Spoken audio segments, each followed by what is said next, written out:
Okay, rolling. 3, 2, 1.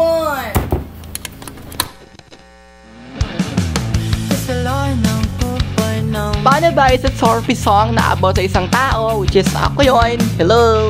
Tungkol sa isang taong duwag sa confession. Kasi ganun ako tao makapalang mukha sa mga bagay-bagay.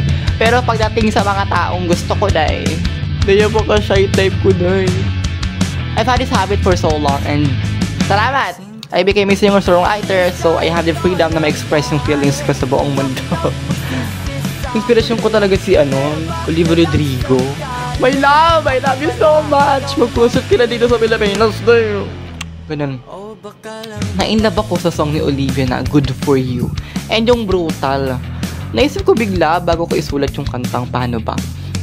Gawin ko kayang papang to. And ginawa ko nga.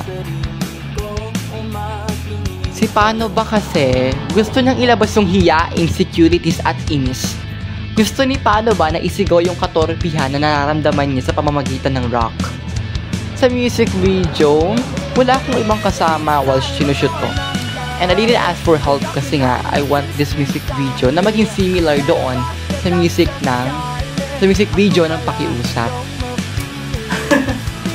I want this song na maging relatable sa lahat ng taong duwag at nahihiyang sabihin sa taong gusto nila ang salitang Dear Blank, gusto kita, matagal na.